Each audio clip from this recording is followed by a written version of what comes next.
Welcome everybody to the Mind, Body, and Soul television show, coming to you live for our Denver, Colorado Internet TV studios. And we are, of course, as always, on YouTube Live and on Hangouts, as well as at ConsciousEvolutionMedia.com.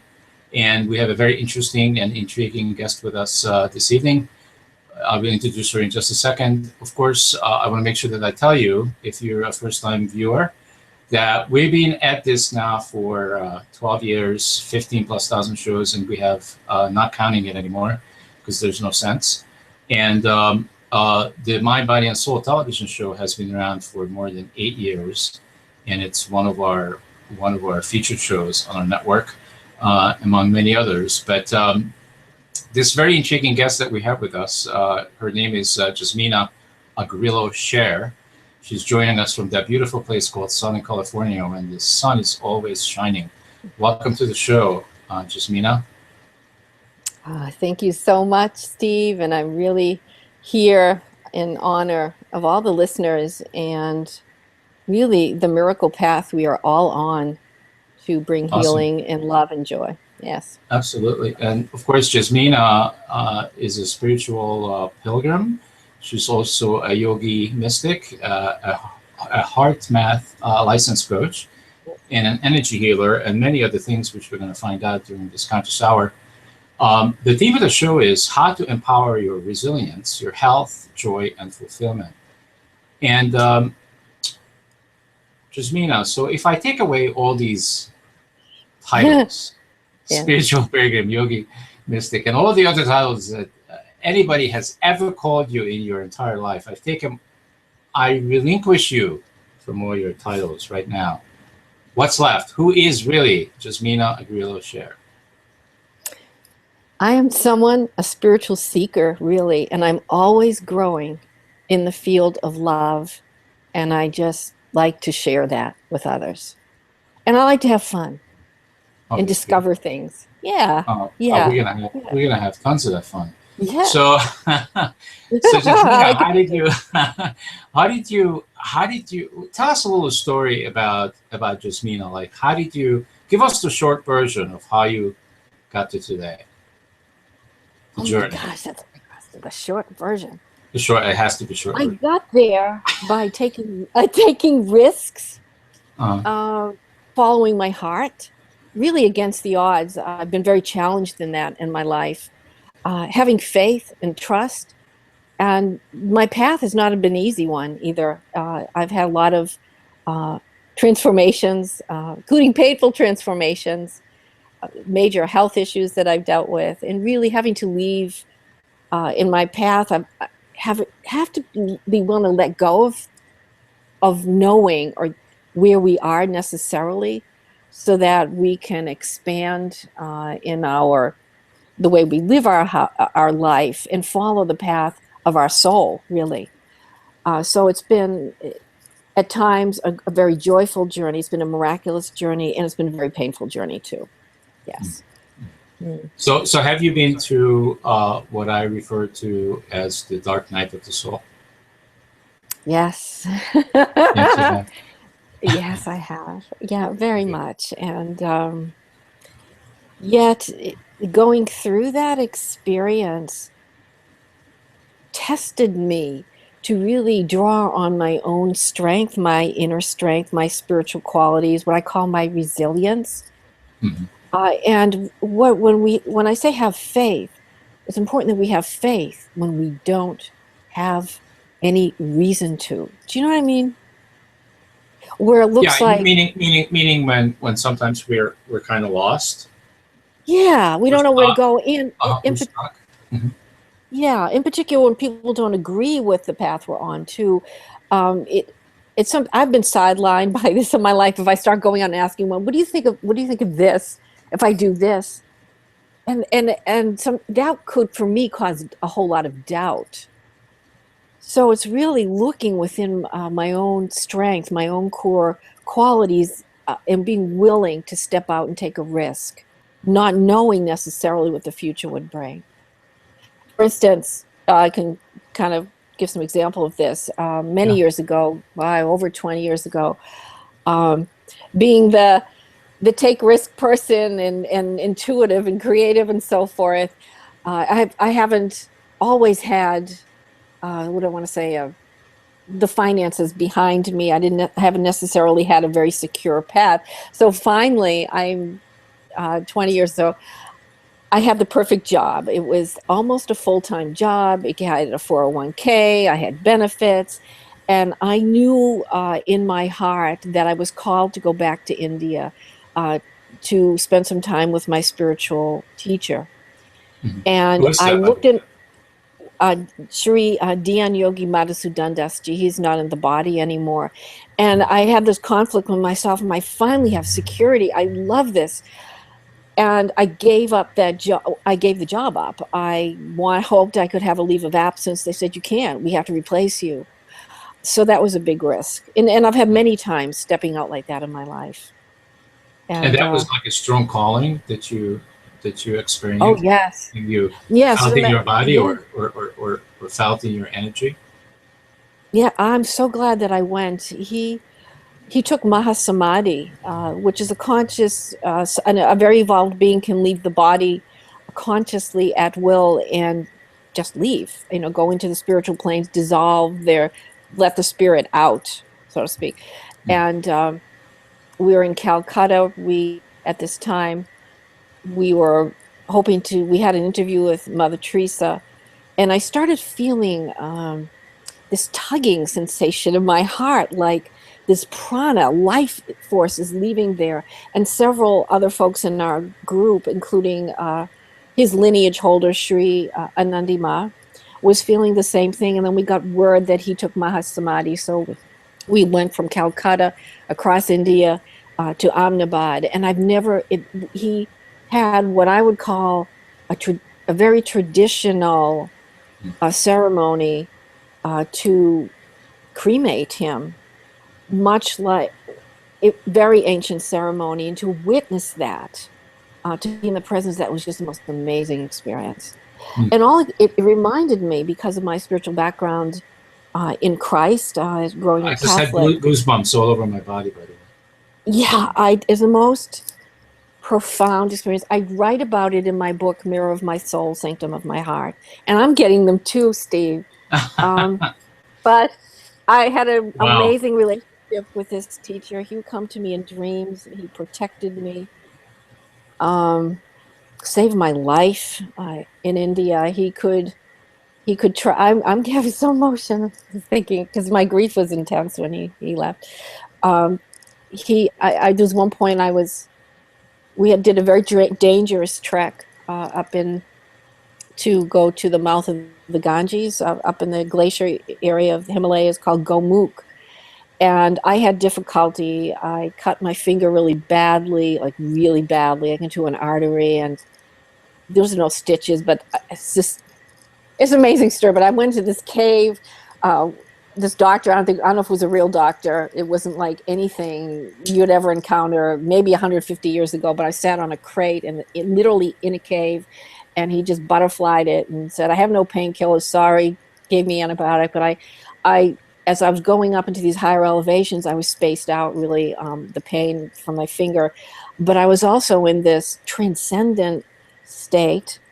And when you receive initiation through someone as highly evolved as an Sri Anandima and Dhyan Yogi, they literally can help you evolve your energy in the spine. So I was at that time hearing the sound of Om, which is a creation sound. It can be heard in meditation, but it's also a sound that nature responds. I have experiences with that with nature as well, but I was hearing that all blasting all over as I'm going into the higher elevations on my journey to Gomukh. But I had a guide, and I had altitude sickness, a mild form of it. I sent my guide and my supplies on ahead of me. I lost my water bottle. I don't know how I lost it, but all of a sudden, I'm going on and on and on. And a man coming down the trail, who was traveling in our party, said, "Guruji told me that there's someone that needs water badly." And I'm hearing him in my head tell me all these things. And so I said, "It's me, I need the water."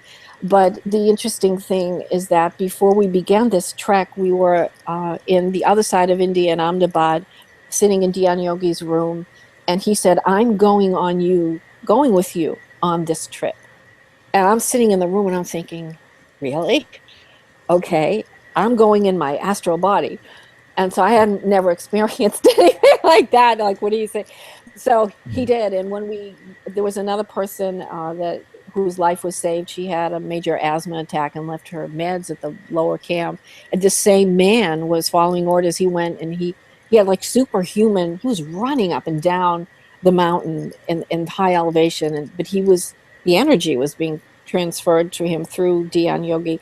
He was able to save her life and he got her meds. But we're back after this harrowing trek. We succeeded, and we're in his room. And I said, I was so concerned about some of you guys, and we all cried when he said that, because we felt the love, and it was such a amazing spiritual experience to have gone through that. But literally, we did this trek to bring healing to our family's lineage, and that's another whole topic, as well as ourselves, because we can, as we evolve spiritually, we do help at the energetic level the beings that are going to come into our lineage, and also those around us now and from the past, because when we are in the state of now, through the spiritual consciousness, there is no past future. It's all happening now. So we do help our souls at that level. Yeah. Mm-hmm. So what are some of the pilgrimages that you've taken on? Have you taken on several? Yes. They all sort of. My pilgrimage right now is Southern California. It's Los Angeles. Well, something more exotic. I was thinking. Not that California is not exotic, because it is, but. Well, it is like little Mumbai, but I've been to South America many times, to India. The next one will be Sicily, but Italy as well, Switzerland. They all have their own culture that I can benefit from. Fantastic. Yeah. So just want to remind everybody that what our theme is for this evening is how to empower your resilience, health, joy, and fulfillment. And I love that word, empower, because it's the word, for me, that's missing from corporate America. I do a lot of corporate coaching, and this word, empower, is missing from the culture. Yes. Tell me a little more about the word empower. What does that bring to you? Because what corporate America likes to do is tell people what to do. They don't know how to empower people, and that's why we only have. Let me ask you this question: do you know what it is that almost all Americans at work do 45% of the time? That's all common.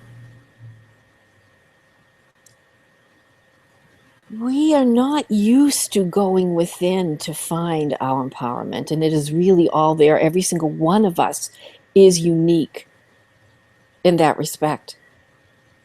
And I really like this question, because I can, with the trauma that I had in my early childhood, self-esteem, self-worth, it is definitely one of my my lessons in life that I've come to really heal. And what I have found, and I have no doubts about this, and I suggest that if you do go delve into the spiritual sciences, the experiences that other spiritual seekers have had, what I have found by connecting through my heart to the power of the heart, which is really through the spiritual frequencies like compassion, joy, fulfillment, in a prayerful state, is that our source, creative energy or light or God or the divine or whatever you want to call that word, we are connected so much beyond ourselves that this needs our love as much as we need the connection of the love. because we are so unique. So that force, that light, is co-creating through us. We matter so much. And that it's with some very simple techniques to connect. We really can connect with our own inner knowing, our own intuition. It's like being a built-in psychic. No one can know as much as for us as well as we do. So it's just going for it, you know, making the connection over and over again. There's a difference between spiritual intelligence and the intelligence of the brain, so to speak, or the mind. And there's a lot of science now about the connection to the heart and how that brings complete balance and harmony and coherence to the whole human system, the physiology. It does affect every aspect of brain function. So that's one of the things that when I work with my clients is that we directly start working with the power of their heart, and amazing synchronicities unfold. And it's a very practical intuition. You could plan a party on it. You could do the stock market, you know, with that intuitive connection. So it's very, very practical. But people have to be open, don't they? Yes, but it's so natural. That's what I tell people. It's very natural. And we have messages from our heart, intuition, many throughout the day, because we're only conscious, really 20% of what's happening is more conscious. We're conscious, the rest is 80%. So we're constantly getting like signals, intuition about how our day is or how people are. It's like even 80% of communication is nonverbal too. It's really something too. But what I notice right away is when you start making the heart connection, that you start feeling, you feel good no matter what's going down in your life. And so I've had to learn that too, you know, to be able to connect with with a feeling of peace, that everything's going to be okay, regardless of the circumstances. It's really, that is empowerment. And then you really can build from that peace. You really, whenever you get heart resonant, then it is a miracle, because you are changing the outcome of whatever's happening around you, and even in relationships, in your health, doing business. So it's very empowering. Yeah, so I want to connect to that question that I asked that we never answered, and I'm going to answer it because I'm not going to put you on the spot. So 45% of Americans are actually working in America. That's the common thing that we have between all of us. That means that 55% of the time we are not working. Yes. What do you think that cost America? I couldn't even come up with a figure. Yeah. So high. Yeah. So high. Help me connect what you just described, which you did beautifully, how people could empower themselves through heart connection and being open. How would that look like? Can you help me describe how would that look like in corporate America? What would be a good example that could demonstrate that connection? People would be acting out of their highest core values, human values. So you would have people knowing who they really are at their core, and in those positions that they can really do their best work. So for instance, one of the things I really enjoy doing is a core values evaluation with my clients, a really simple 10-minute test, and it's so effective. It's beyond almost, I think, any other personality test that I've ever taken. It's not a personality, it's who you are, your deep psychology, in your deeper psychology, what I call the unchanging part of you, what you came here to be. So if you take someone, for instance, that's an innovator as a very strong function, and you put them in the position of a banker, which is a knowledge person, information person, they're not going to make it. They're wisdom. Innovators be a wisdom person. They act out of compassion. Now, a banker is knowledge. These are all very important functions. So taking someone who's an innovator, putting them in that position, they're not going to do too well. They're not a data person or someone doing data entry who is essentially that. So people would be where they need to, where they can make their highest contribution to society. And of course, the human values, acting out of discernment, wisdom, and so forth, and knowledge. Yeah. And that's beautiful. And why do you think corporate America has such a tough time? Because what I've experienced throughout the years is what corporate America does is they throw money at this problem, and how they try to solve it, how they try to get people to be more productive is they hire consultants to tell them more, to tell them more what to do, and what changes to make to get more productive. But none of this is working, and they also throw money at things like they try to set up the office environment and the corporate environment like Disneyland. Like they put in ping pong tables, they put in all kinds of toys, they put in all kinds of gadgets, just to communicate to the employees that they're not being watched every second, and they can take a break and they can relax and they can play. But that's not working either. So what would you say?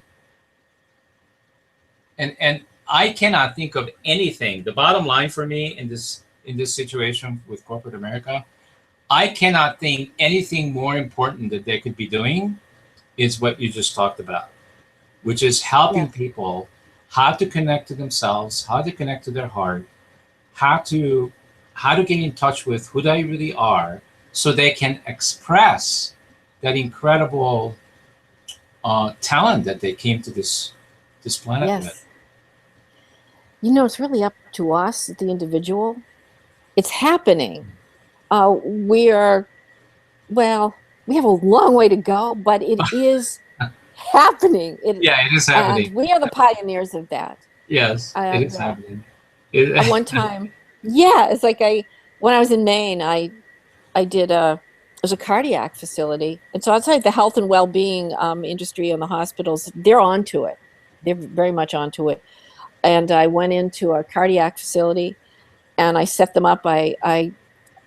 To help them basically get heart resonant, to get heart coherence. And so I use the heart maths, their technology. They can see their heart rhythms change and how wonderful it feels as a beginning step to de-stress their employees. So I went in for an afternoon, and we set up they had their computer set up and all their pod stations.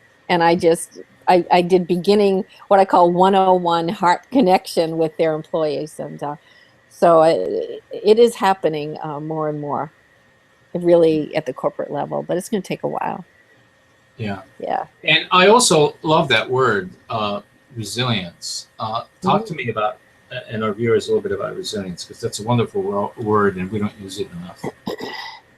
Resilience is being able to recover from any kind of stress, any kind of challenge. It's also having the reserve strength, or energy. I think in terms of energy, because every thought and emotion we have is energy, and that has an effect on our physiology. So it's in our physiology, this reserve that we have to build on that resilience. And if we're constantly watching the news all the time, and we're not getting enough sleep, we're not eating well, and we're overworked, and we're overwhelmed by all this information because of all the technology, that goes against resilience. Then we're a mess. Yeah, right. But it's innate. We're a big mess. So we could say there's quadrants is where we want to be resilient. Like say in our physical body, our mental body, our emotions, and our spirituality, our spiritual connection. So there's aspects of living that truly. What are the steps to having that? And we may be better at one quadrant than another. I'm great in the spiritual. The physical is a little more stressful for me, but we can compensate for that too. So it's like you grow in resilience It's something we all have resilience, but we have to really be conscious of, and we really need to work on it because it's beyond strength. It's so many arms of resilience that we, like compassion, joy, gratitude, that's all resilience, having that emotional resilience.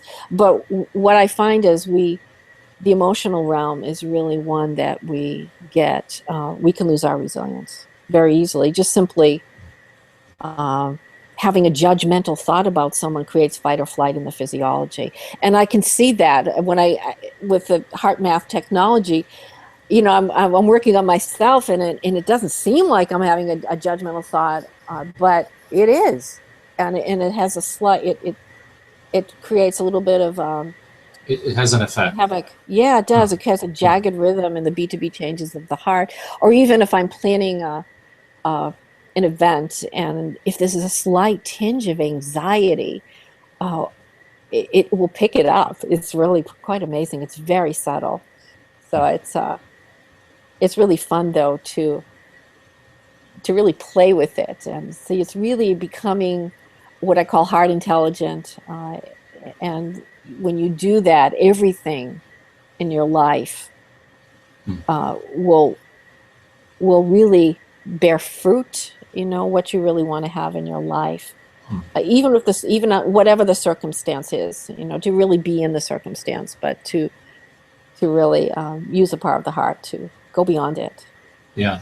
So I'm sure that there are many different ways to access all this, but Sure, I just wanted to mention one and just see what you think of it. Okay. So and what's coming to me right now is because this is something else that's completely missing from corporate America. There's no wonder. So this thing called our ability to be vulnerable, it's a complete missing from corporate culture. They want to make it like the same as families when they get together and just put it under the carpet. You know what I mean? Let's not be vulnerable. Let's not talk about any feelings because, oh my God, we just can't deal with that. We rather pay the price of 55% non-productivity than to deal with being vulnerable.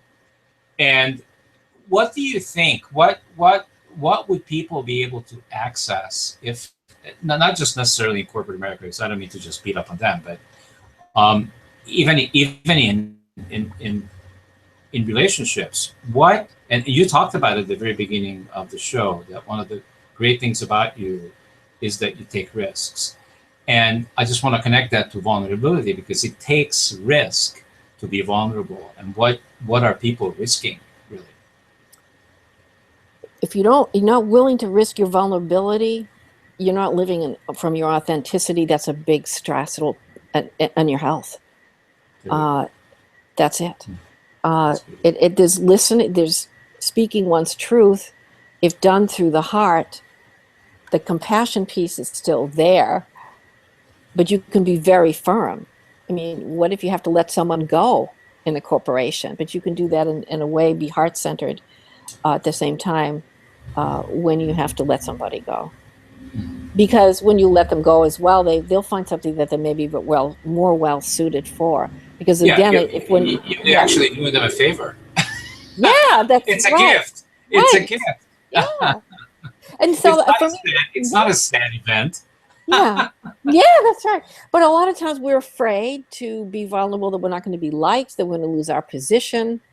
So it's what it takes is just befriending your fear. That's it. It's kind of like, hey, okay, admitting I'm feeling really vulnerable. What's the cost to me, though? To not speak my truth and to not do that, because I have a very profound. I like to be personally. I don't want to be vulnerable. Oh, nobody does. No. But I kind of begun to, just in my journey, I begun to like it. Yeah. Because I learned that when I'm willing to be vulnerable, I'm actually learning something about myself. Yeah. That's resilience. That's resilience. Yeah. And so I always recover, like you said. Yeah, I always recover well, whatever the vulnerability is, I take it on and I'll recover. I trust that I will recover. So listen to this. So I was in a sales meeting today, and the owner of the company was in the meeting, and he was talking about he's on television and radio like a dozen times a day, and he was talking to the sales team and saying that the reason why I am good at it is because I am believable. And he's absolutely 100% right. So what he was telling the salespeople is that when you're talking to a customer, you have to be passionate and you have to be believable. But what I added to that conversation is, I agree with you 100%. There's only one piece that we're in disagreement with, is that being passionate and being willing to be vulnerable and be willing to be believable is a way of being. It's not something you just do because you just happen to be talking to a customer. Yeah, you have to practice. Yeah, but ultimately, because I was bringing up the situation with Hollywood, the best pictures, the reason why there is a best picture and a best actress and a best actor is because they have performed something very, very authentically, and they are very, very believable. I mean, I just know this for myself. When I go to the movies, I'm sure you too, when I go to the movies, when I'm drawn in, they are so good that I become part of the movie. It's like, oh my God, that is just 100. I forget that what I'm seeing on the screen is a movie and that these are actors. I forget about that. Do you? Yeah. Yeah, I do too, and I love to go to good movies. It becomes 100% real and believable. And so the reason I'm bringing this up is because so many of us are pretending. Yeah. And why are we pretending? We're pretending is because what you said earlier in the show, when people have not done the journey going inside, they don't know who they are. So what's left?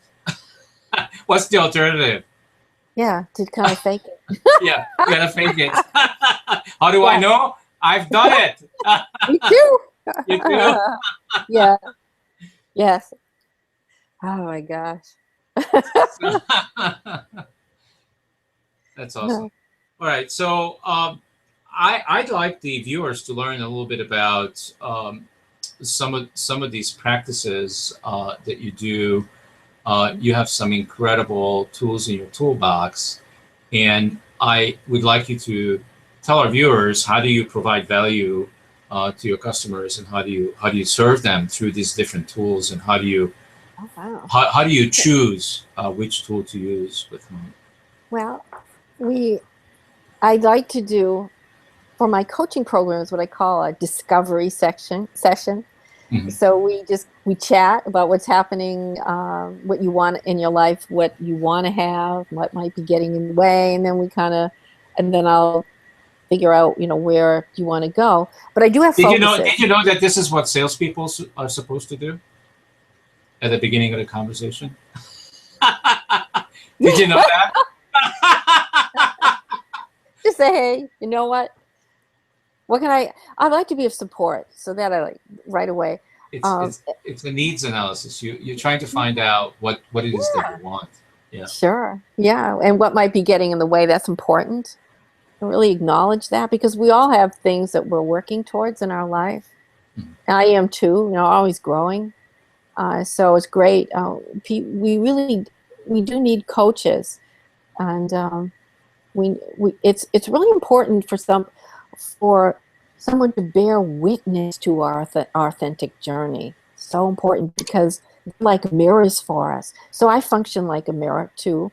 I go on my website, folks, and I do have different focuses with my coaching, but certainly resilience focus is one, anxiety, transforming that, heart-based divorce recovery. Our miracle heart is I could have used that twice in my life. Yeah, of course. Where have you been? My heart was broken twice. I know, that's more than twice. But. Yeah, but it has to be broken with the light to come in too. Yeah. So I've been there. I know what that's. I've been there. Uh, I've been there through whatever I'm coaching on. I've been there, and so I go through the journey too. I also do what's called our Miracle Heart. We specifically work through certain heart tools together and apply them to where you want to go in your life. I have what I call my mini sessions. People really like that, so you could even just experience that.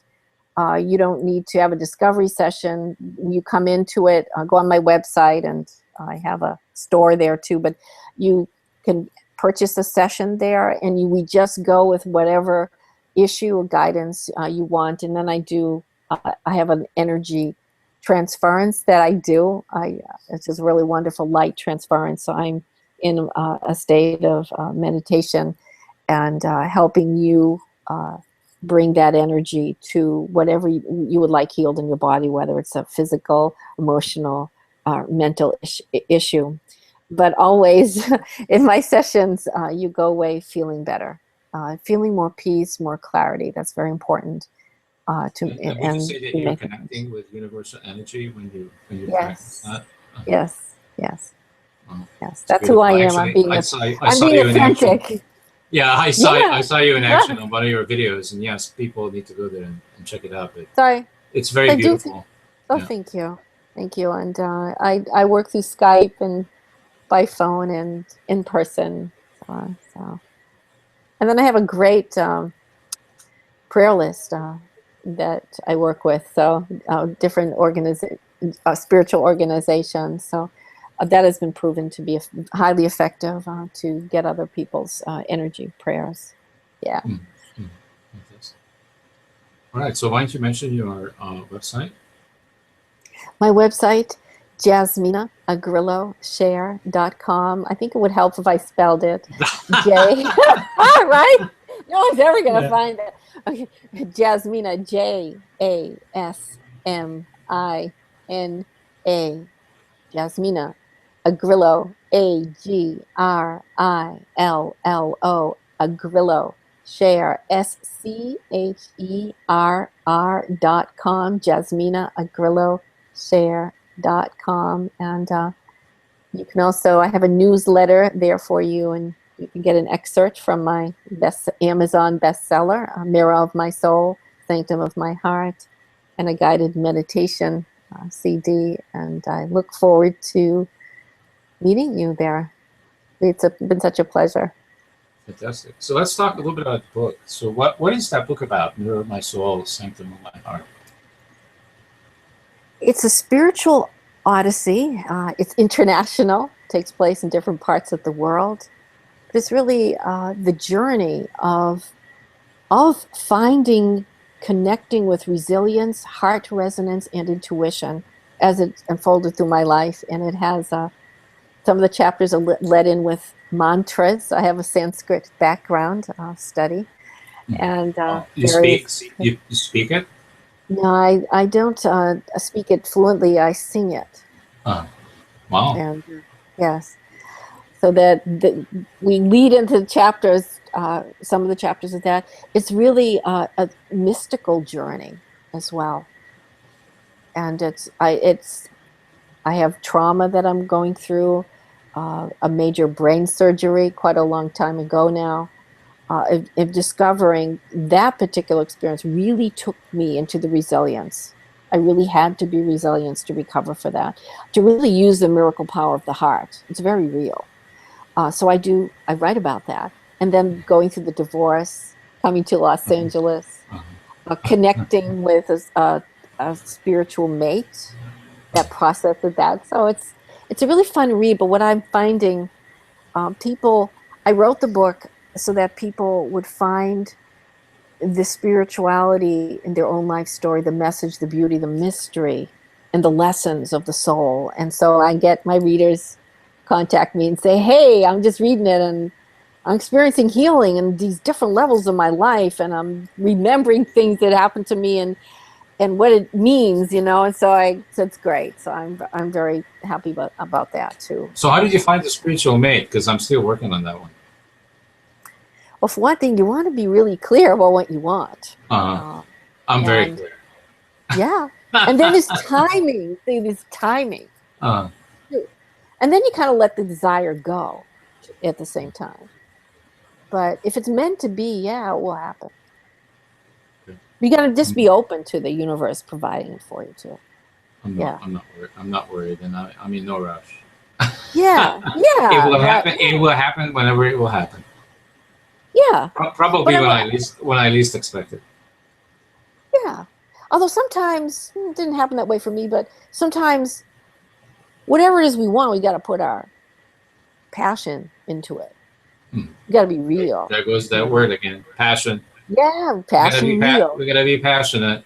Yeah, like when I'm recovering from my, I had a near-death experience. That's in the book, and I was like months into my recovery, and I had this light stayed with me. It was the most amazing thing.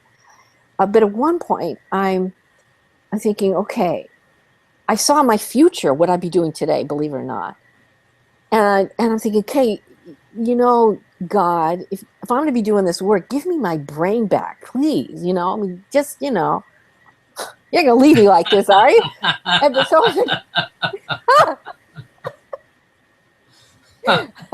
what was going on with your brain, by the way? I had a brain tumor. I had to have it removed. It was very large. It was, wow. Yeah. Because I say many times on this network is that the brain is a great thing to waste. And the reason I say that is because if we don't get to a place where we know how to manage our brain, it will manage us, and it's a mess. Right. It's a total mess. I learned in such an acute way about how the brain functions around stress, and my recovery was the most amazing thing because I had to do it all over again. Seriously, speech, I had a lot of trauma that was coming through me. Memory and so forth. Like my son was 5 years old at the time. I played Chutes and Ladders with him, to get back at. And then we played the concentration game with cards, and I could maybe out of the whole thing maybe get 2. And he was far ahead of me at the time. But the brain is the plasticity of the brain is amazing. But what I was really learning about the effects of stress, because if I had some stressful emotions, it could bring on a seizure, and I was really on to that. At the time, I don't have seizures now, but I had to be on seizure meds. So I actually saw how the heart relates to the brain in my own physiology. My intuition was open through that experience even more. Later, when I met Dr. Roland McCready of the Institute of Heart Math, he said that's indeed how the heart communicates to the brain with the positive emotions, that it lights the energy comes into the heart, not the brain first, the physical heart, and it moves up. It communicates through the afferent nerves going up into the brain, through the autonomic nervous system is part of that too. But I got a real experience of what stress is, absolutely. And at the time, so just also proving here on the show that it is possible for us to rewire our brain. Absolutely. Because a lot of people don't believe that that's possible, but I am another living example like yourself. Yeah, you are. I used to be very negative. I always saw everything from fear and everything from the glass is half empty, and I completely reversed it, and I basically rewired my brain. Yes. Thanks to this network, actually. Yeah. Did you have some type of healing crisis? Well, I had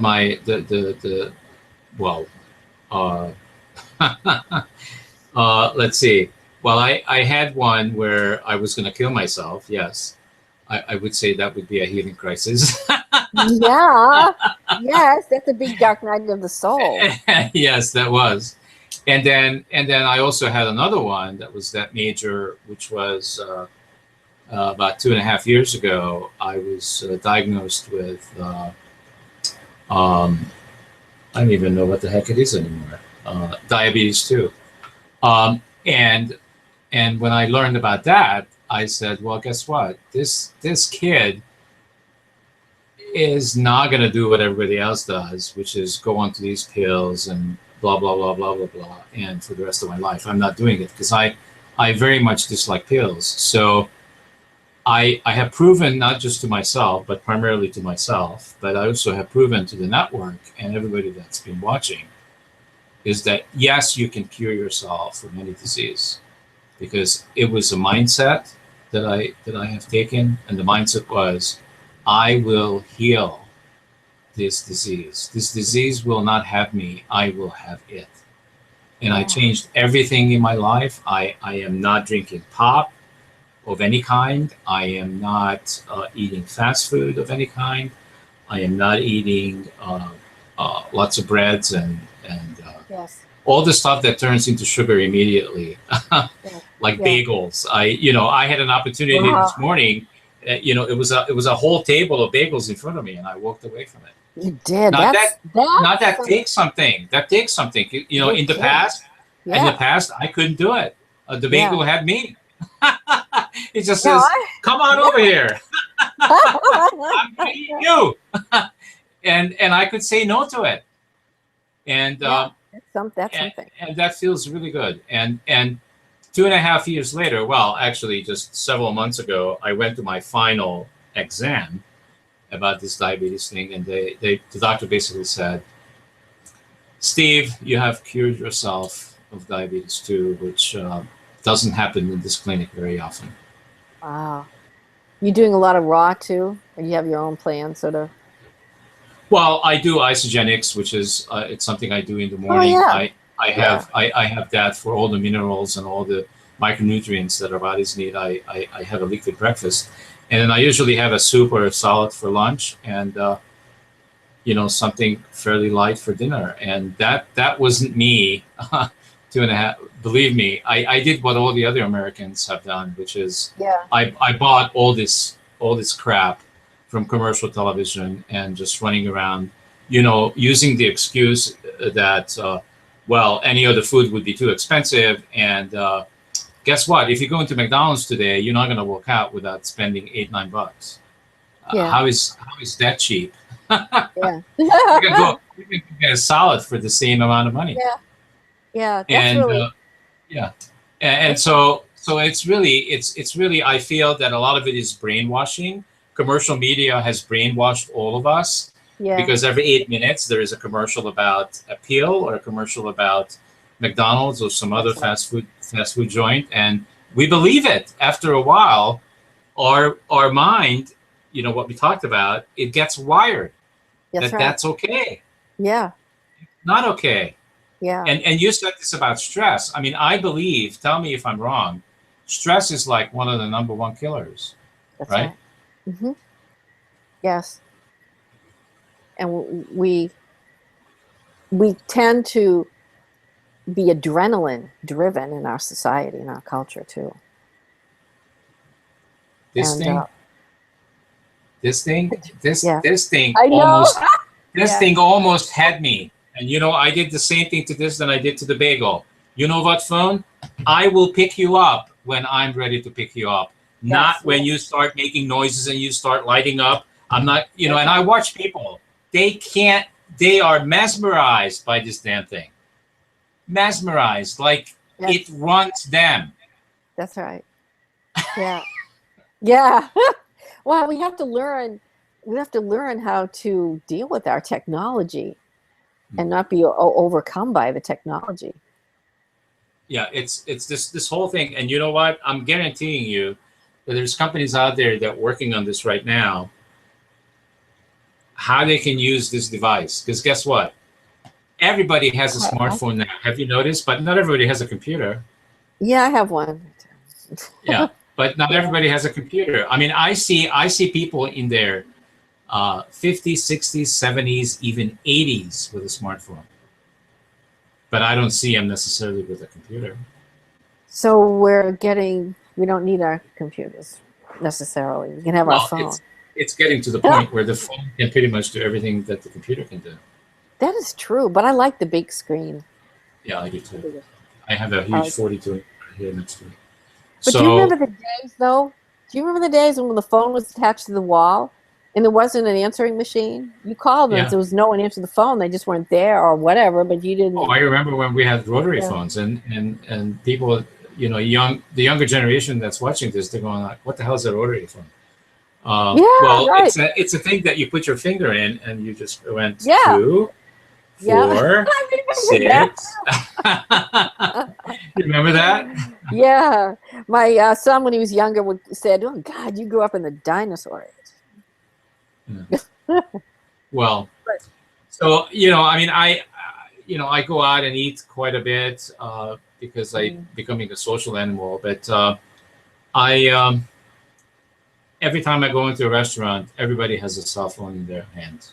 They're not even know. talking to the people that are sitting at the table. I know, it's really, I noticed that too. And we were joking about going like on a date, and you know, we were looking at a couple of, I don't know, some look like maybe they were on a date and they were on their phones too. I'm sure there are all kinds of apps you can download and date on the app, whatever. That's okay. I'm not doing it. Yeah. If somebody wants to date me, they have to talk to me. Yeah. Yeah. No, it's okay. I like to use my phone, but I have to watch out. I don't get hooked on it too. Like always checking for messages, you know. Yeah. And then people It's expect you to get an back to them addiction. right away. People have developed addictions. But we did live without it at one point. So I think it's important for us it's to only been 10 years ago. It wasn't even that far. 10 years ago, we didn't have smartphones. Yeah. Yeah. And we made it just fine every day. But now it doesn't seem like if somebody loses their cell phone, they think their life ended. Yeah, isn't that really quite interesting? We're projecting our soul into this thing. You know? All right. So we didn't talk about relationships yet, but I think that's one of your passions too, isn't it? How do you use all this, the heart connection, the frequency that we vibrate? How do you use that in your personal relationships, especially not just your loved ones, necessarily your parents, brothers, sisters, but the intimate relationships. So how do we use our heart connection and our openness in relationships so that people are not activating each other constantly and going down in a negative spiral? I just have one word for good. Appreciation. Without that, it'll kill any relationship.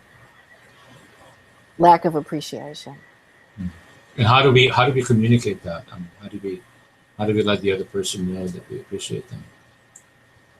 Through finding something authentic to appreciate them about, and they'll get that. They'll know that you have that appreciation. You don't have to actually say it necessarily, but we can feel it. If someone doesn't appreciate us, kind of go away, and he's like, "Wow." I mean, we know it if someone doesn't appreciate us. So it's so important. It's really the cornerstone of any relationship.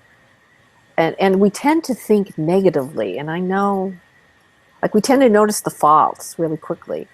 But I will say, in romantic relationships, we can fall out of when we're really authentically attracted by someone because they have these qualities. That's a real experience that you're experiencing their higher self, but there's always a shadow. So even a great relationship has to be conscious. It's just coming around the corner. It could be 4 months, 6 months when you find out the dark side. Yeah, and it's always there. And it's important that you have to remember why you got together in the first place and what you really genuinely appreciate about that person, because the shadow's there and we're going to go through it. But that's all for healing too, because we're like mirrors for each other.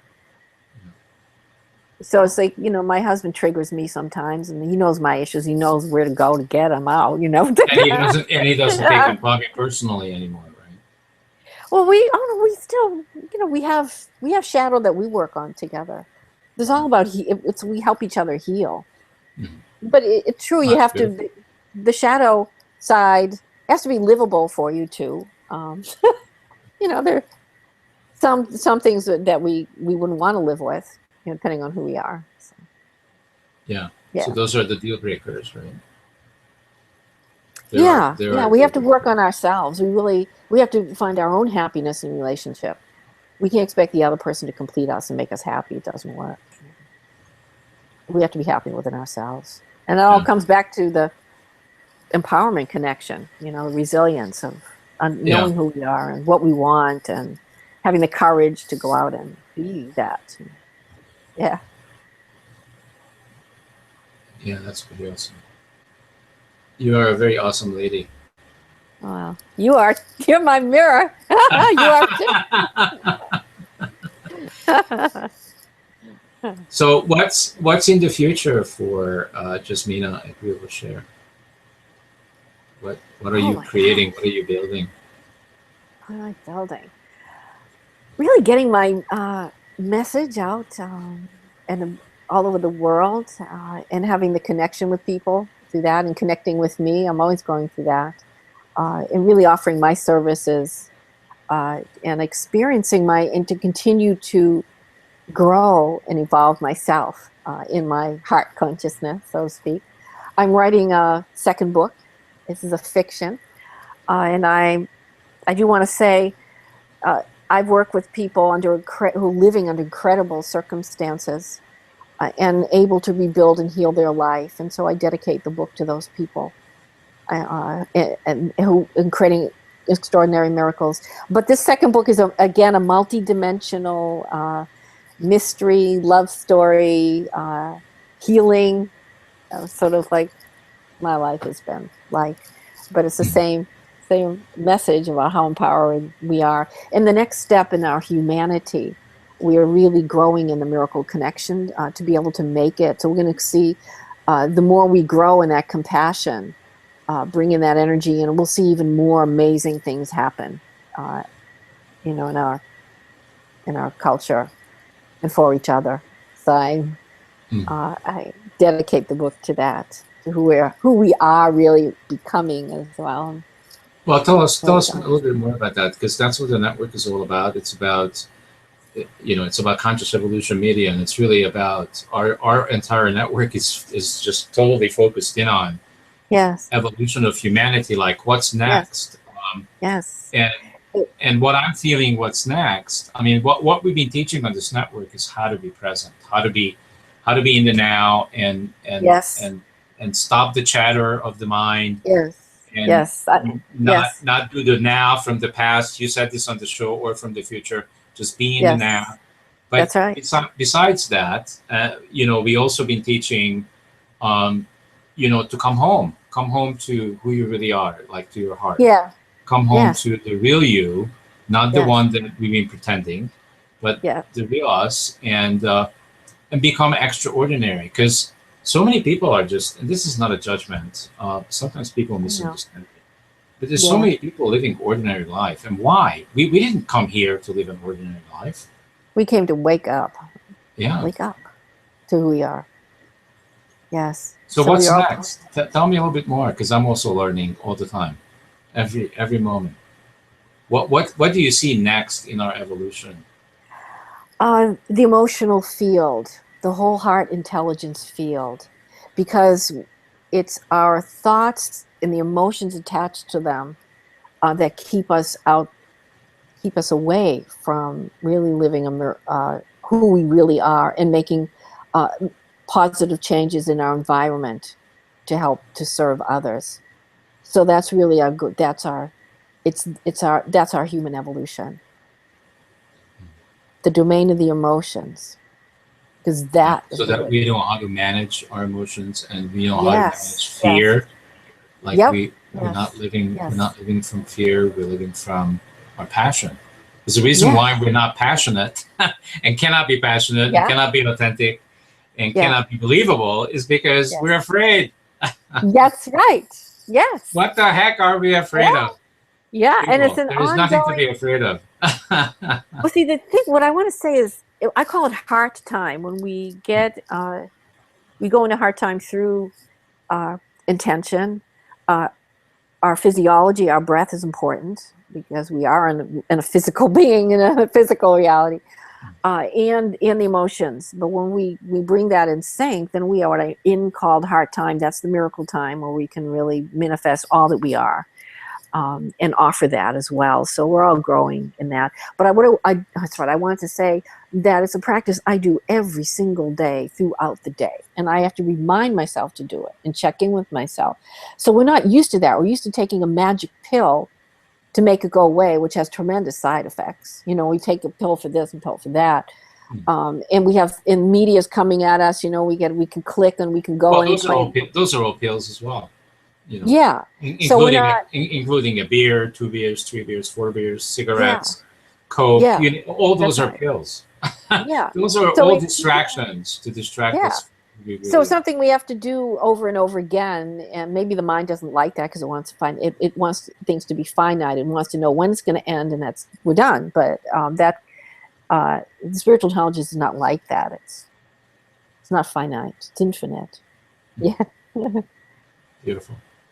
Well, our conscious hour has come to went by fast. A temporary end. I told you it's going to be very fast.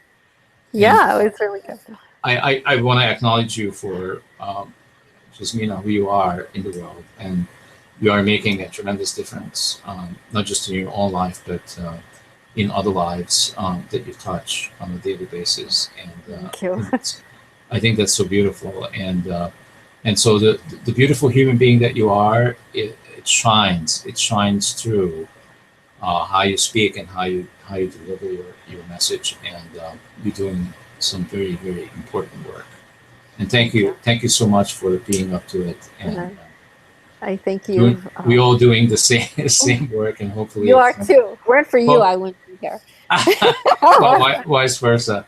At some point, I hope that something magical will happen. And you know the story about the 100 monkey? The 100 monkey? No. Yeah, there's a book, and I forget the title of the book, but there's a book about the 100 monkey, and the way the story goes, and I don't want to waste any more time, but it's a quick story. So the way it went is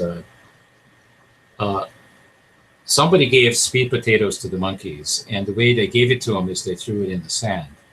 And the monkeys were eating the sweet potatoes, but they didn't like the sand and didn't know what to do about it. But they liked the taste of the sweet potatoes, so they kept eating it. They put up with the sand. So one day, one of the little monkeys, got one of the potatoes, the sweet potato, and washed it in the creek, and and ate the sweet potato.